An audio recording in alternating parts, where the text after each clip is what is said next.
introduction says.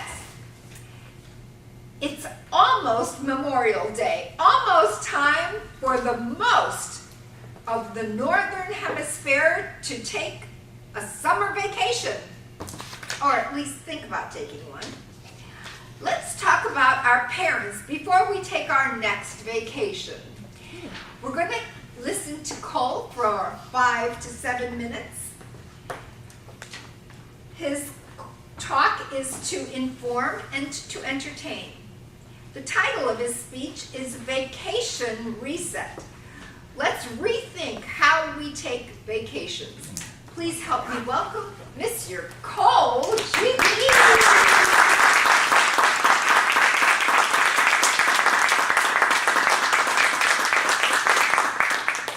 Thank you, Madam Elizabeth Carter.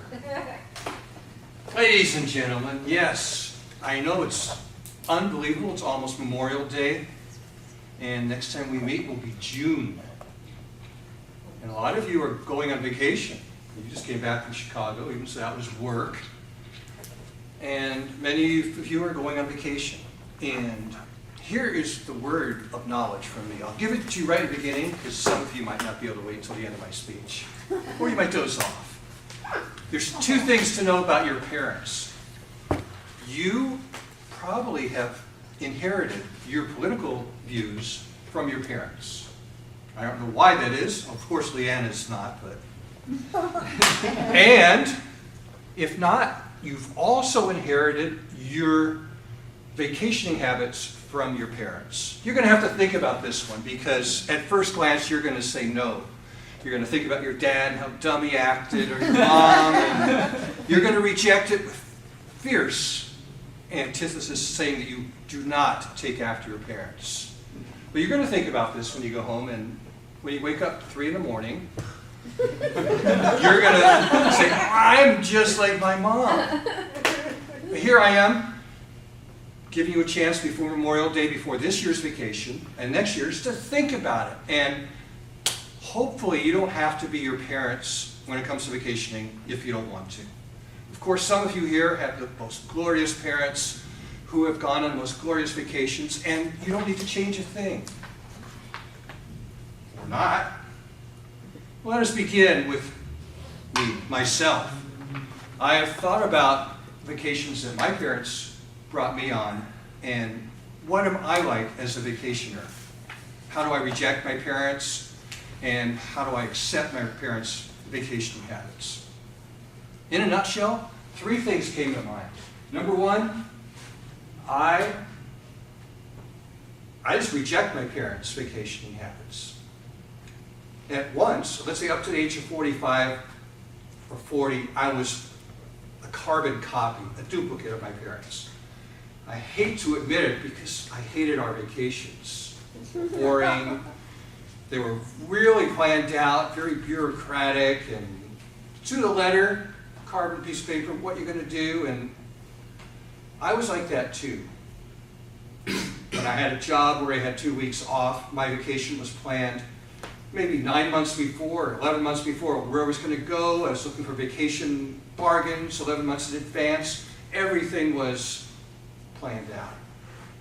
But now I realize that's just what my parents do, and I don't do that anymore. What really changed my looking at the world was a trip to Peru in 1998. I thought about that when I talked to Joshua this weekend via text. Thank you, Joshua. In Peru, it was a combination of both my parents' vacation and my vacation. My vacation, meaning I went with 3 roommates from I lived in Sunnyvale back then. We went to Peru, and it was a real adventure because, look, I've never left the United States other than go to Canada or Tijuana or Mexico City. So it was thousands of miles farther than I've ever gone. And it was literally an adventure, something like you'd see in a horror movie. It was scary. I mean, number 1, we really didn't speak Spanish. Matthew, one of my roommates, spoke some Spanish. He took a couple courses. But literally, we didn't speak Spanish. And yet, we were on our own. Like, for example, the travel agent gave us this package. And she said, well, can you bring this to my relatives that live in Lima? And here we are. we didn't open up this package, and we don't know who we're delivering this to. And I've seen enough movies from Peru where you got a bunch of gringos with a package, and you usually end up in jail for 12 to 22 years. We go to the movie theater. This is before the internet really too, so it's not like we're checking things out. We go to the movie theater, we're 15 minutes early, so we wait, just kind of hang out against the wall. And we notice against the other two walls, we see 12 guys with 12 rifles, and 6 guys with guns, and this is not like Sherman Oaks or even Studio City. And none of the people were alarmed, but here you are, you got 15 minutes or 30 minutes thinking how your demise will occur. Because we got this package.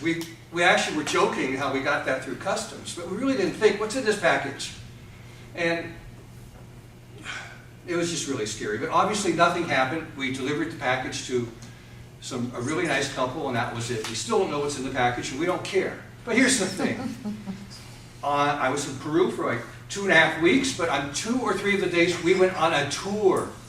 Just with a bunch of fat Americans where you have a tour guide, and they take you to a pyramid, and you have to listen to them, and you have to eat with them. That was so horrible. And we hated it.